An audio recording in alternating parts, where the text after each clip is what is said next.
Hello and welcome back to my channel. Today I'm here to film a very quick video about my Smutathon TBR. Smutathon is a readathon for adult romances, for mostly smutty adult romances, and it's hosted by Riley and Lainey. I'm going to link their channels down below. I love their channels. Riley is one of my favorite booktubers in general, and Lainey is now an author tuber, and I love seeing her journey because I'm also writing myself. So this round of Smutathon is going to start on December 18 and end on December 20. That's 3 days of reading adult romances. This round of Smutathon is going to have a wheel of prompts, and you can start the wheel beforehand and choose a certain amount of prompts, or you can do the wheel on the 18th of December. That is what I'm going to do. I'm going to give you a very loose, very preliminary TBR, and then Fate is going to take my reading into its hands. And I'm also going to link my romance videos in the description box and some romance booktubers, so you can find some recommendations as well if this list is not going to help at all, because I do realize that we all have different tastes and that's fine. So let's get to this TBR.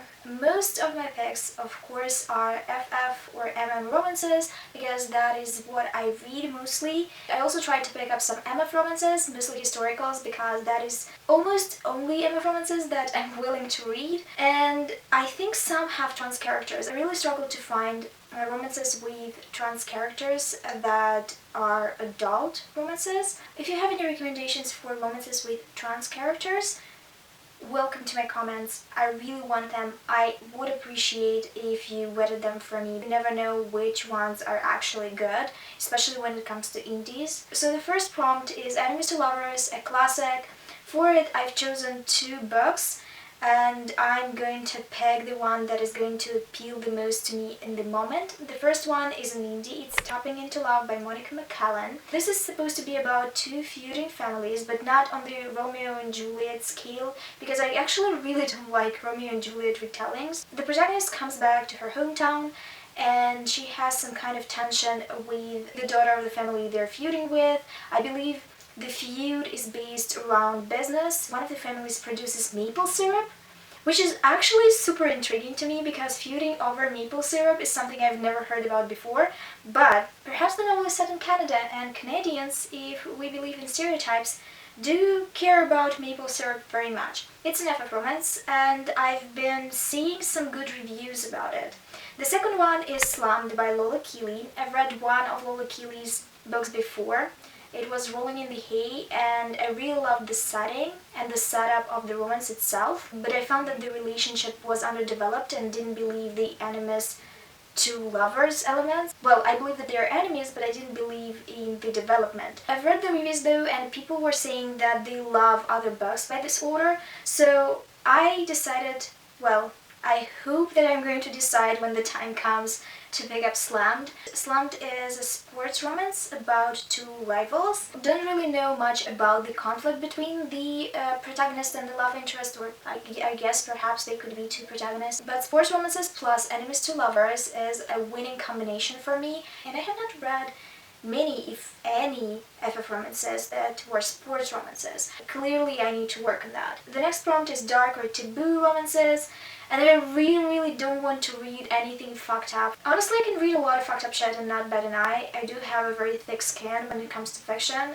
but I don't really want to read overtly taboo things for some reason this time. I don't want to read anything about questionable age gaps and teacher-student romances and dating your boyfriend's dads. I suspect that is what this prompt calls for. I decided to opt out for darker romances. The first one is Wolf Song by TJ Klune. I have to read this book now.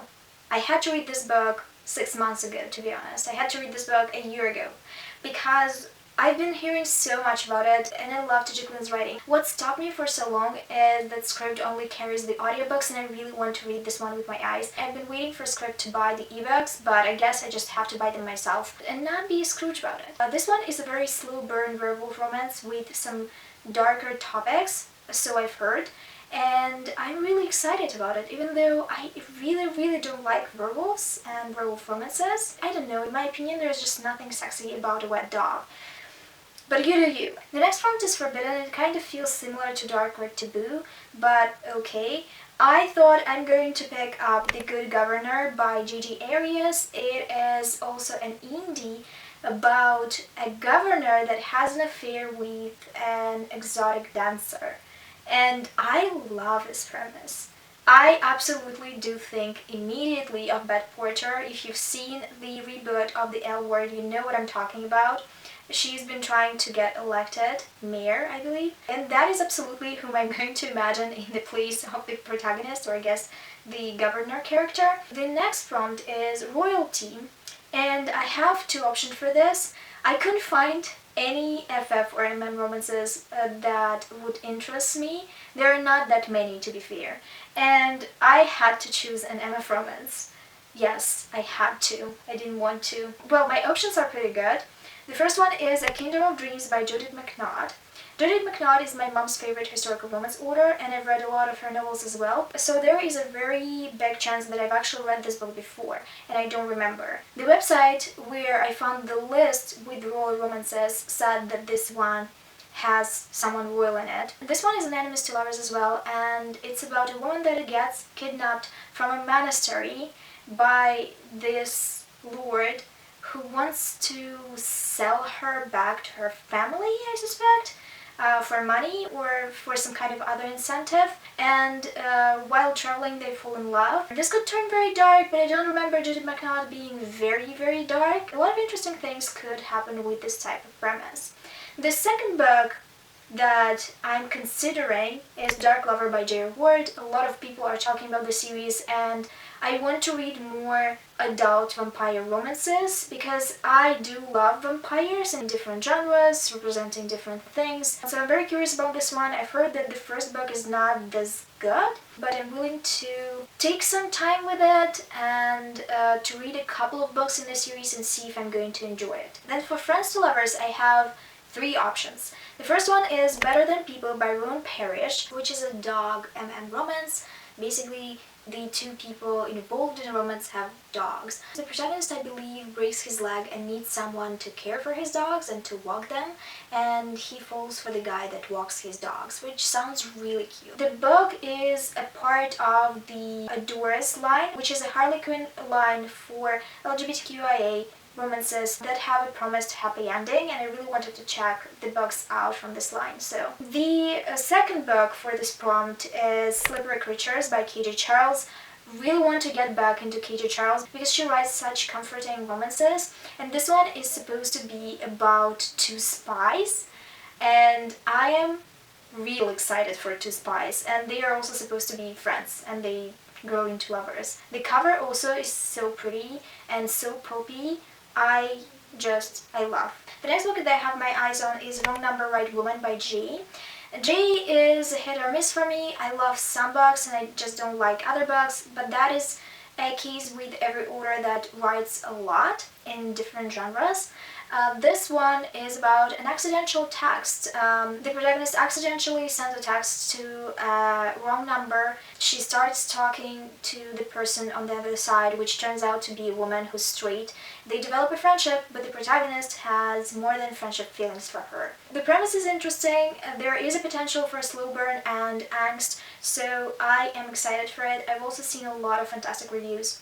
The next one is non-contemporary, and for that I've chosen Watching Moon by Poppy Woods, which is unscripted, by the way. It is about a witch that is very incompetent and that spells the moon to turn into a woman. History repeats itself. Do you remember the story about the witches that cursed the moon or did something to the moon recently?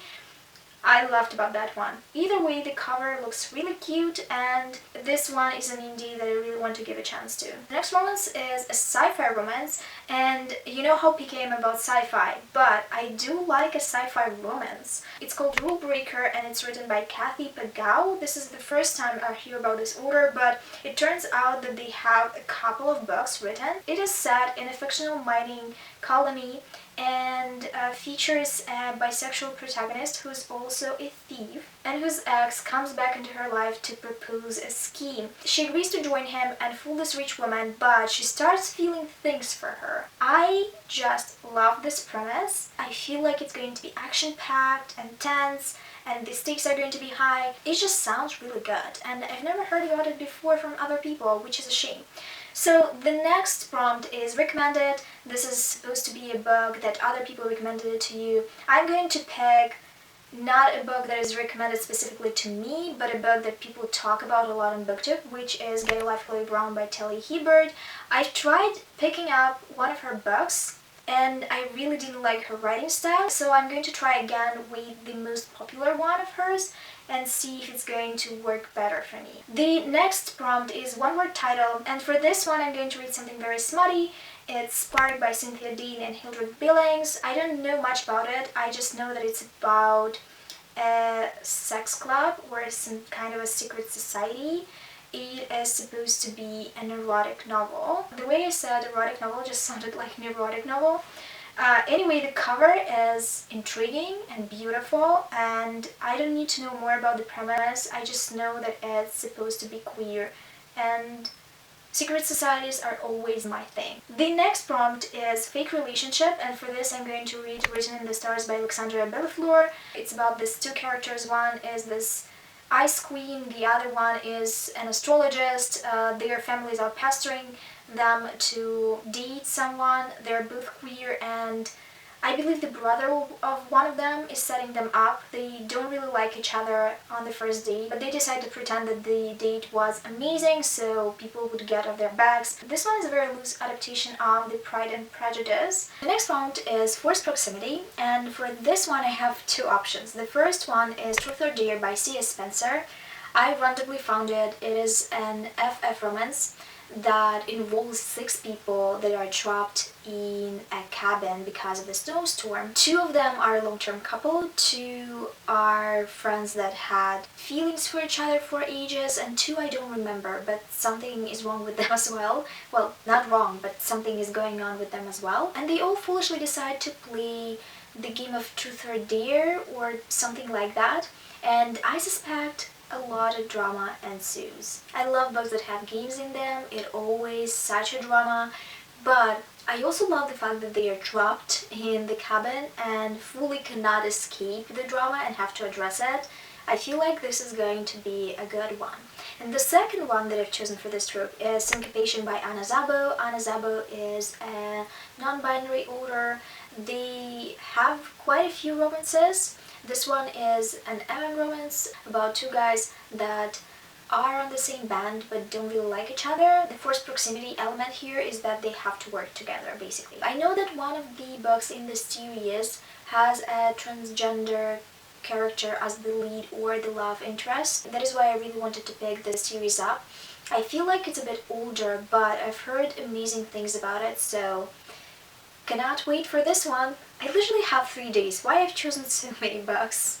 Explain this to me. The next prompt is on the theme. It's winter holiday, and for that I'm confident I'm going to read Mangoes and Mistletoe by Joan Herrera. I really wanted to read this one last year, but the winter holidays passed and I wasn't in the mood for holiday romances anymore. I just missed the moment with that one, but it's a good thing that the holidays come every year, so I'm going to read it this year. I'm especially excited about this one because I finally started watching the British Bake Off, and this one is set during a cooking competition that is very similar to British Bake Off. I know that everyone watched British Bake Off and loves it. I'm new to it and I love it, and I don't want you to spoil me. It is completely wholesome and it soothes my soul. The next prompt, I swear we have only 3 to go, is a second chance. Second chance romances are hard for me. I don't read many of them because I want to see the progression of the relationship, people meeting each other and getting to know each other and falling for each other. So when I don't get the things that happened in the past, I struggle with second chance romances. The one that was really good is Once Ghosted Twice Shy by Lisa Cole. I highly recommend this one. The ones that I've chosen for myself though are The Headway Inn by Philip William Stewart, which is about a guy that comes back to his hometown to flip a house. His truck breaks down on the road, so his love interest swoops in and saves him. I believe that the love interest is non-binary. I've seen it somewhere. This also is a part of the Harley Quinn's Adore series, and as I said, I think I've said this in this video, I really want to try them. The next book is also second chance romance. It's Some of the Whole by Brenda Murphy. Brenda Murphy is a new author for me, and I also really wanted to check out romances from this publisher. Either way, this is a bit of a raunchier story about two women that decide to give their relationship a second chance. There is an age gap and one of them is a mistress. Also, the cover is gorgeous. So the next trope is Bad Boy, Bad Girl, and for that one I'm going to read Rogue by Any Other Name by Sarah MacLean. I just want to kill two birds with one stone because I'm reading this book for a secret TBR video that is not so secret anymore. It's a spoiler. A lovely spoiler to make you expect something at the end of the year. Either way, it's about this marquis that loses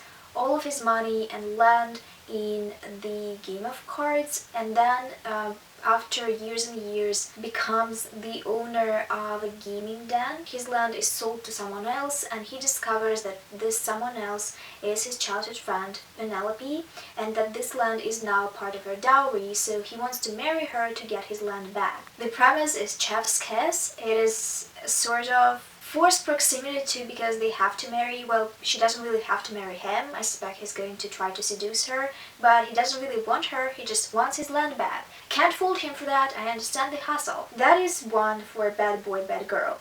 The next prompt is very simple. It's new to your order, and I have 4 books for that prompt because I'm a greedy little shit. The first one is Just Like That by Cole McCade. Can't really tell you what this one is about, but it is set in an academy and it is something to do with teachers, and I love a teacher romance. Give me more teacher romances and less teacher-student romances, please. The next one is Out on the Ice by Kelly Farmer. The cover is chef's kiss. It has a butch woman on it, and we love a butch woman on the cover and in life in general. It is about a hockey camp and a former hockey star. The next one is Random Find on Script. It is inked with a kiss by Johnny Davids. It is about a tattooist and her client. They have an age gap, and one of them is really pining for the other, but she's really not sure if this girl is reciprocating her feelings or they're just friends. I expect a lot of angst. The cover looks cute-ish, and this one is a part of the series, and we love romances that are set in tattoo parlors for some reason. I would never tattoo anything on myself, but I would gladly read about people that tattoo all the fucking things on themselves. And the last one is If I'll Feel Especially Inclined to Read an Erotic Novel. It's The Good Girl by Madeline Taylor, and it's about a woman that is very good and proper. She's been following rule her whole life, and she gets propositioned in a bar by this striking butch woman, and she suddenly decides to go and have sex with her. And I suspect she'd never done anything like casual sex in the past, so that's a first for her. I don't know what happens next, but it feels like a very short, very steamy book, so it's always good to have this option on a list. And the last, I swear, the last prompt is Author You Love. And I only have 1 book on this list because I really wanted to read this book this whole year. It is the first book in the Vampire Sorority Sisters by Rebecca Weatherspoon. We know I love Rebecca Weatherspoon, and this one is about a sorority of vampires, a Suffolk sorority of vampires. I am obsessed with this concept. It's one of her older works. She doesn't have that many FF romances, so I cherish each of them, and I'm very pumped for it. I hope I'm going to get this prompt. If I'm not going to get this prompt, I'm going to scream. That is my very loose TBR. There are many books on it, obviously, and I won't be able to get to all of them in 3 days. But I'm going to try to read at least 5 or 6 because I feel like it's going to be the weekend. If you read any of these books, tell me if they are good in the comments down below. It would help me to weed out some and figure out what I'm actually going to read. If you have a TBR as well, tell me about it in the comments down below. I'm always open to recommendations and suggestions. This is it for this video. Thank you for watching it. I hope you enjoyed it. I hope you're going to have an enjoyable Smutathon, and I'll see you with another video soon. But until then,